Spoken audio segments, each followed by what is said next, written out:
Ang panahon ng habagat sa Maynila ay laging nakakapanghina ng loob. Ang kalangitan ay tila galit na laging madilim at ang ulan ay walang awang humahampas sa lupa. Para sa mga nakatira sa gilid ng San Juan River, ang panahong ito ay impyerno. Ang ilog na ito, na minsan daw ay malinaw noong unang panahon, ngayon ay isa ng malaking kanal na dinadaluyan ng lahat ng dumi ng syudad. Tuwing bumubuhos ang ulan, umaapaw ang maitim na tubig, tangay ang mga plastik, bangkay ng hayop at dumi ng tao.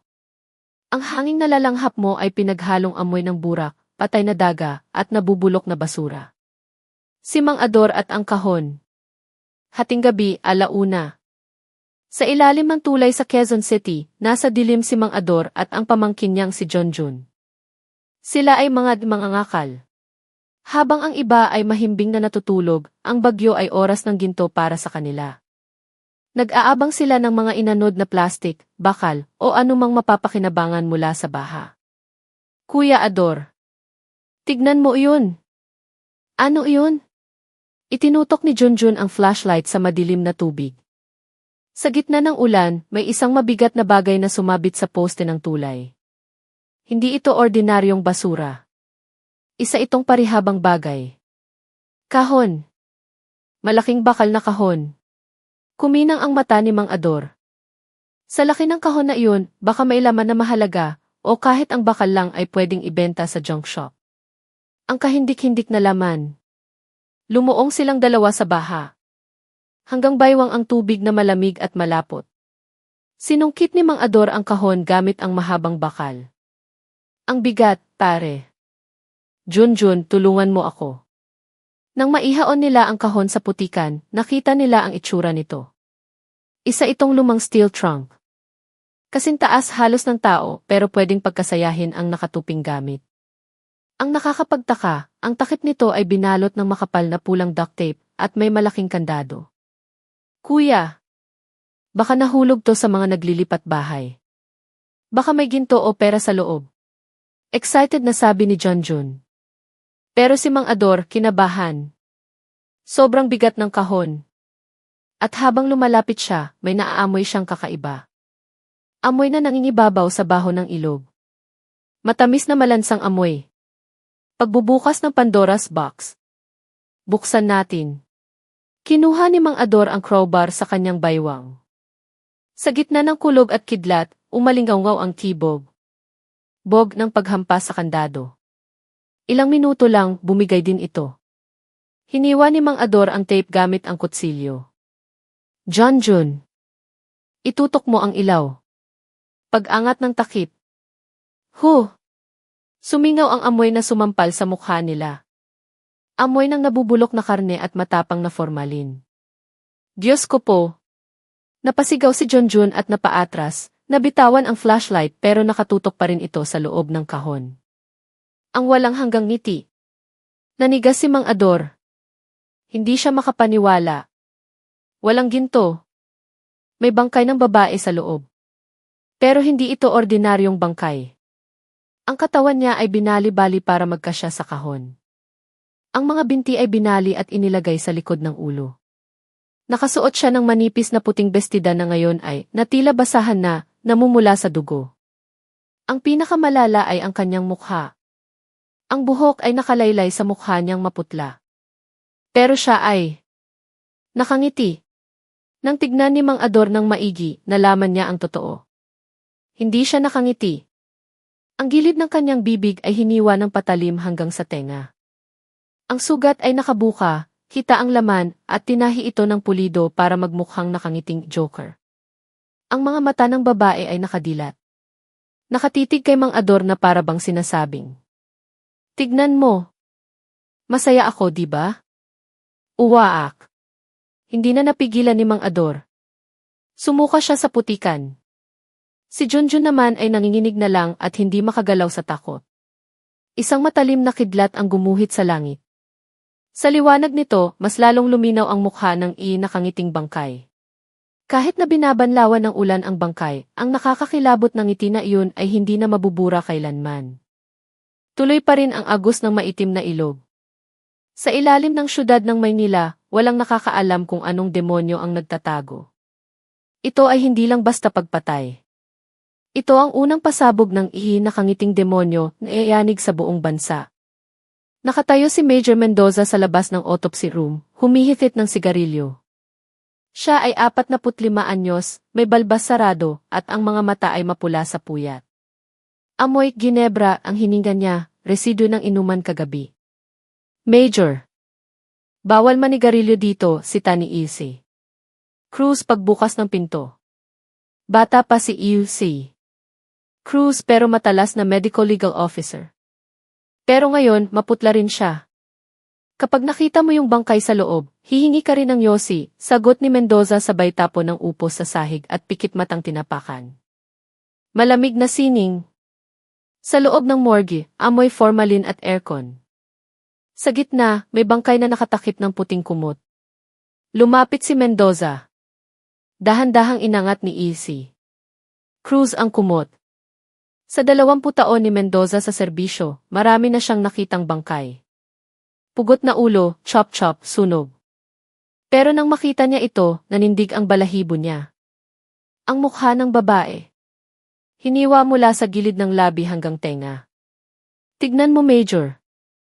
Scalpel ang ginamit dito. Ang hiwa ay sobrang pulido. At ang tahi. Surgical suture ang ginamit. Sobrang linis ng gawa. Kahit mga surgeon sa DSU. Lucas, mahihirapan gawin to ng ganito kalinis. Ang gumawa nito ay hindi ordinaryong kriminal. Isa siyang bihasang surgeon. Buhay na impyerno. Patay na ba nung ginawa? Tanong ni Mendoza. Bumuntong hininga si Ilse Cruz. Nanginginig ang boses. Yun ang pinakamasaklap. Base sa reaksyon ng tissue at dugo. Buhay pa siya at gising nung ginawa ito. Napakuyom si Mendoza. Walang struggle marks. Kalmot. Pasa. Wala. Dahil puno ng succinylcholine ang dugo niya. Ito yung gamot na pamparalisa ng muscles. Hindi ka makagalaw, hindi ka makasigaw. Pero, gising ang diwa mo at ramdam mo lahat ng sakit. Pumikit si Mendoza. Inimagine niya. Ang babaeng to, nakahiga. Hindi makagalaw. Pinapanood niya habang hinihiwa ang mukha niya ng dahan-dahan. Ramdam ang bawat hapdi pero luha lang ang kaya niyang ilabas. Hindi ito pagpatay. Ito ay pambababoy sa kaluluwa. Ang lihim sa tiyan. May isa pa, Major. Kinuha ni Ilse Cruz ang isang tray. May maliit na plastic bag. Nakuha sa tiyan niya. Walang pagkain. Ito lang. Kinuha ni Mendoza ang plastic gamit ang tweezer. Isang kapirasong papel na may bahid ng dugo. Walang sulat. Drawing lang. Isang smiley face na ginuhit gamit ang pulang tinta. Sa ilalim ng drawing, may nakasulat, Gavi so sad. Let me fix you. Bakit ka malungkot? Aayusin kita. Profile ng demonyo. Napangisi si Mendoza sa galit. Hindi baliw ang gagong to. Tingin niya sa sarili niya tagapagligtas. Tinignan niya ulit ang bangkay. Ang walang hanggang ngiti ng babae ay parang nang iinsulto sa mundo. Kilala na ba siya? Opo. Fingerprint match. Siya si Sheila. Taga Laguna, nagtrabaho sa pabrika sa Valenzuela. Nawala siya 2 weeks ago. Sabi ng mga kaibigan, nangarap magmodel sa Manila. At may history siya ng depression. Tumango si Mendoza. Kumuha ng babaeng depressed at pinilit ng ngumiti. Mapili ang hayop na to. Bumubuhos pa rin ang ulan sa labas. Kinuha ni Mendoza ang radyo niya. Tawagan ang team. Suyurin ang San Juan River at Pasig River. Baka hindi lang ito ang una. At hingin niyo sa ICC ang listahan ng mga surgeon na natanggalan ng lisensya. Lumabas siya ng morgue. Pero ang imahe ng ngiti ay nakatatak na sa utak niya. Sa dilim ng Maynila, may isang demonyong may hawak na scalpel na naghihintay magbigay ng kasiyahan. 20 mobile ng pulis ang nakapaligid sa warehouse. Nagsuot ng vest si Mendoza at kinasa ang baril. Pasok. Isa. 2, 3,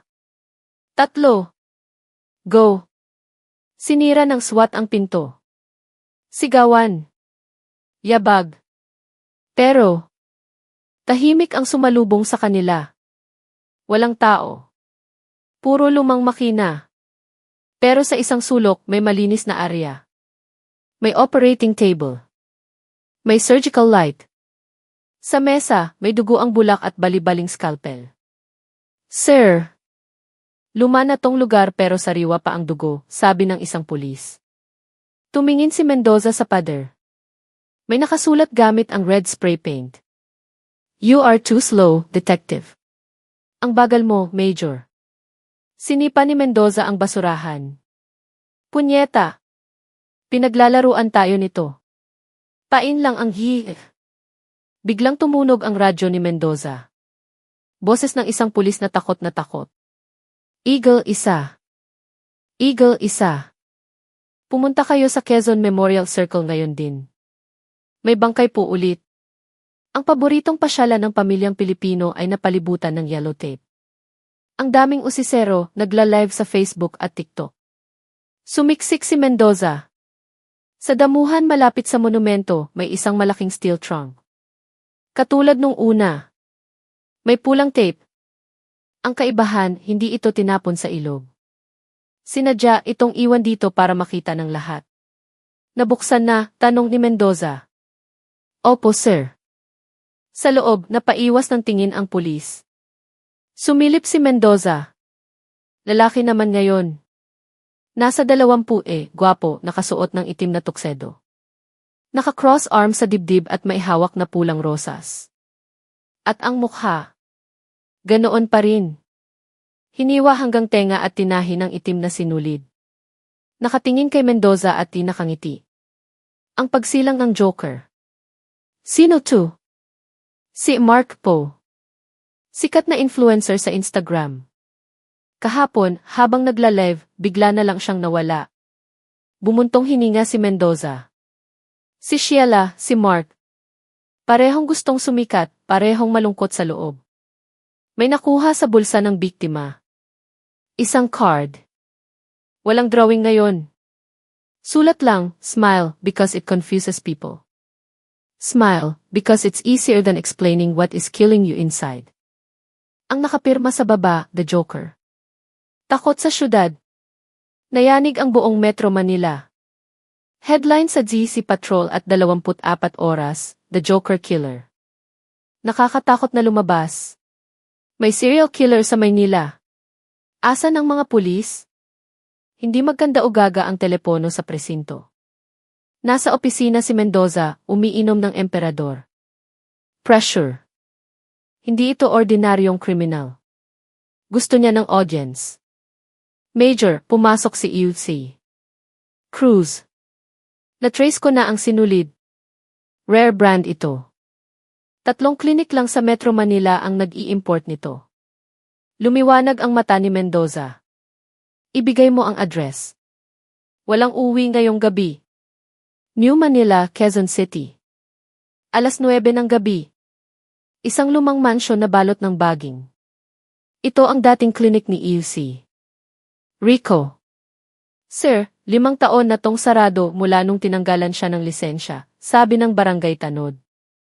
Si UC. Rico. Dating sikat na plastic surgeon.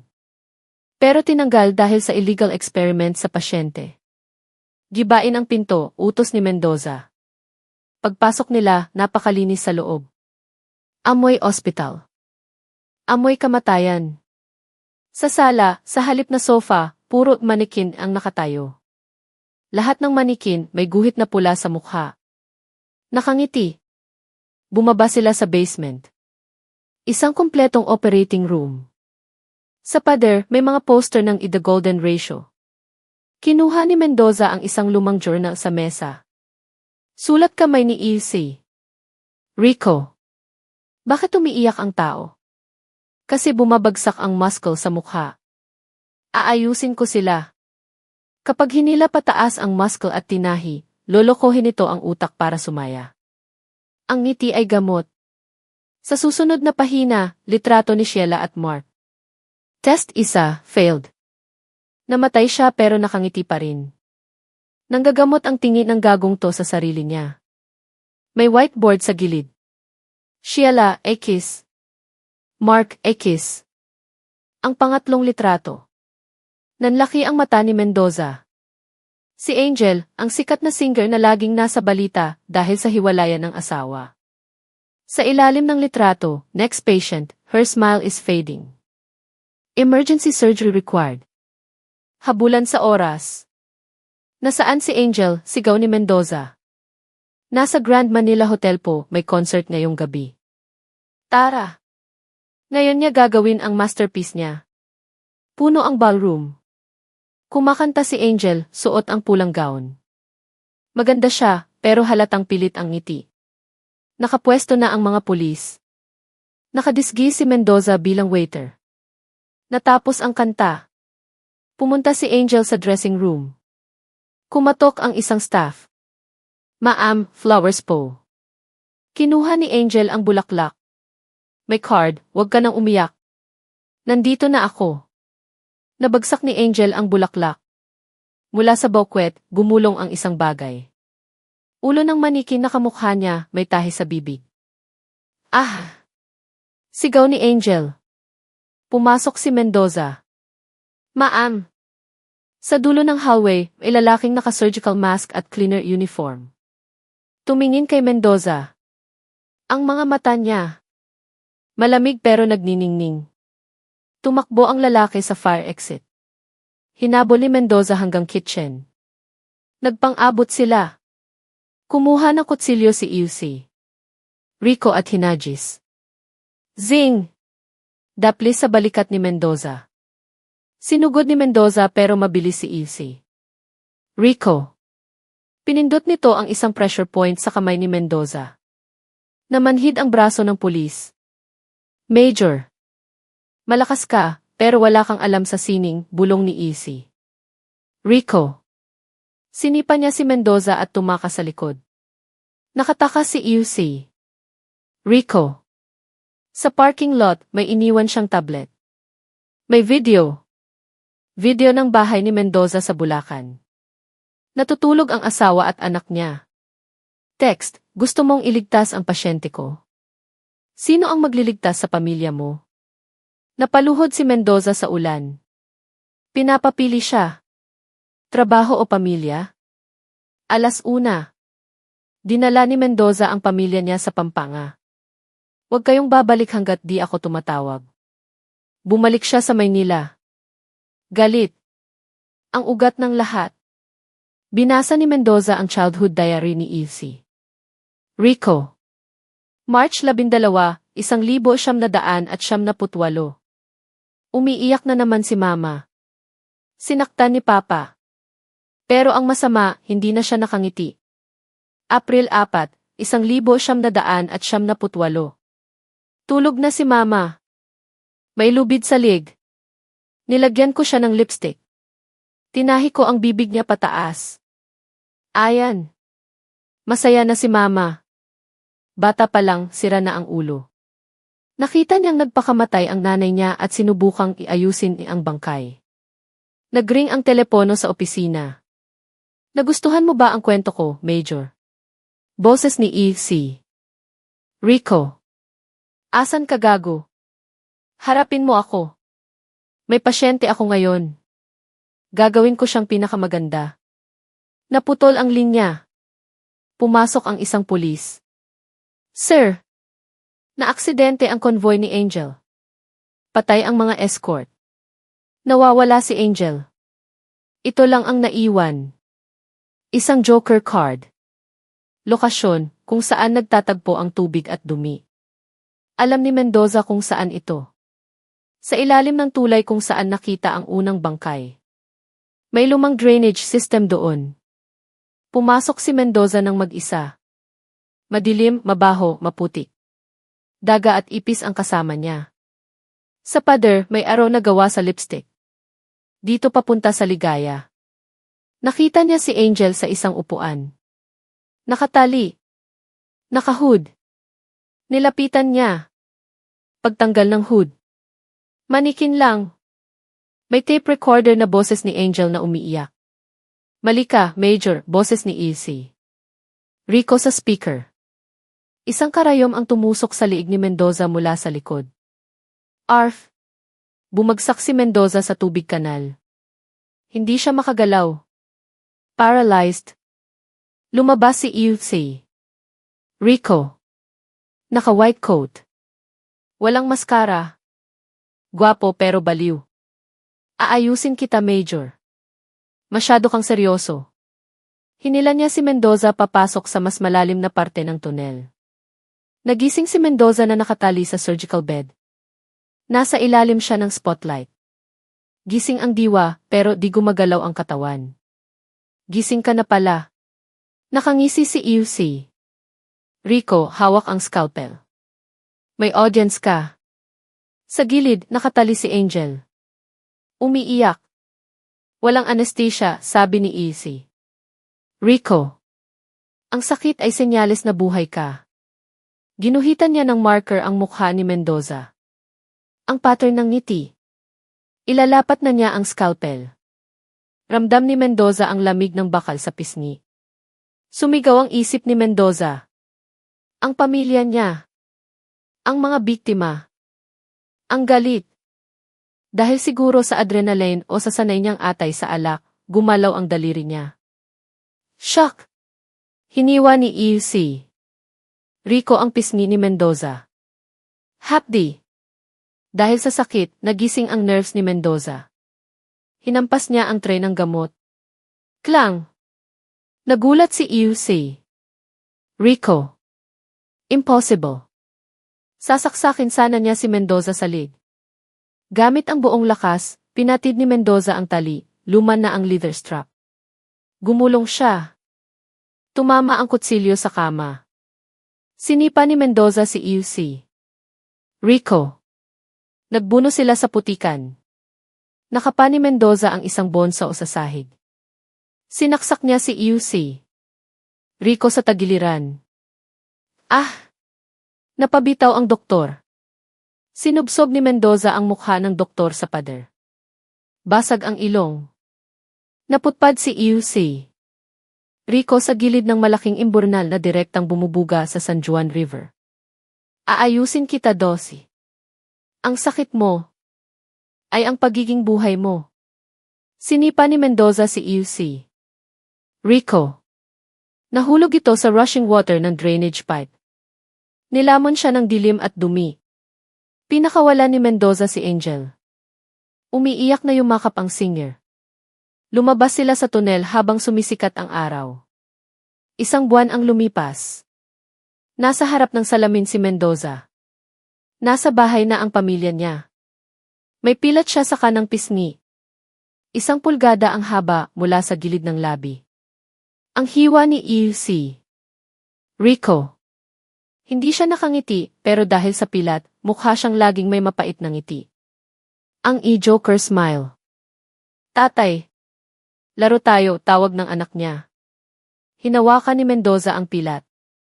At mumiti siya, isang totoong ngiti. Nariyan na, anak. Pinatay niya ang ilaw. Ang pilat ay naiwan sa dilim.